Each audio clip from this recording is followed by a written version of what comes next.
Got another Hot Toys here. I can't believe how many of these things I bought. This is Back to the Future 3 Doc Brown. This is kind of the steampunk looking Western Doc Brown. Let's open him up and check it out. It's a very kind of old-timey looking box here inside. You know, Back to the Future 3 is not my favorite of the Back to the Futures. In fact, I buy very little that is Back to the Future, but I liked this version of Doc Brown. Plus, I named my second son Emmett, so like I have to get another Emmett Brown, right? This is the lining on the inside. We just take off the lid, and then we take this up. There he is. So let's start pulling him out and taking a look at what's all in here. So here we take a look at the face. I like that it's not the crazy expression that we had in the Back to the Future 1 or Back to the Future 2 ones. I didn't like that. But some great details here. We got a vest, shirt, jacket, slacks, and boots. Comes with a lot of different accessories. Now, there's only one head, and the hat is attached to that head, so you can't take it off. Nor would you think about put a hole in it or anything like that. But it's a pretty nice figure. We'll check out how to get all of his accessories on here. So you can detach the vest. It's got two little hooks right here. You take those off, and you kind of need that to do a few things to make it look right. First thing I'm going to do is add the pocket watch here. Let's see.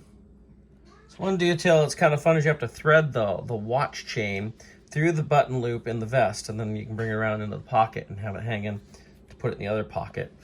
This is why you look at the instructions to figure out. And then when you get it in the pocket, you get a nice hang on the chain, and it looks right. It comes with a bow tie, so you could dance with Claire, I guess. In order to do that, you actually have to pop off the head and put the tie on.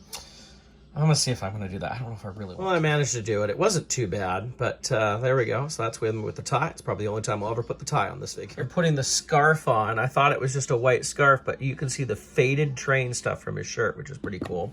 And it has a wire in it, so you can kind of mold it however you'd like it to go, which is pretty nice. So putting on the gun belt is fun because it's literally putting on a belt. You have to thread it through and get the little prong through. Notice it's got some ammunition on it and all that, which is pretty cool. And we can put his revolver in there, which I'll do here very shortly. So here's his revolver, which I'll just stick right in the gun belt. So I want him kind of to look towards the end of the movie, so I'm going to add the duster here. So you have to remove the jacket.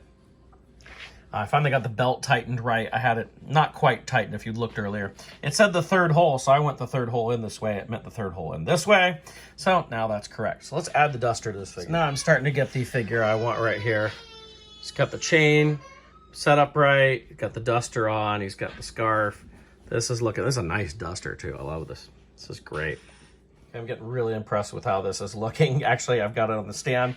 I love that it's got a Back to the Future 3 stand. It actually says Dr. Emmett Brown. This is looking really good. So he comes with a few more accessories. So I have the walkie-talkie with his homemade battery here.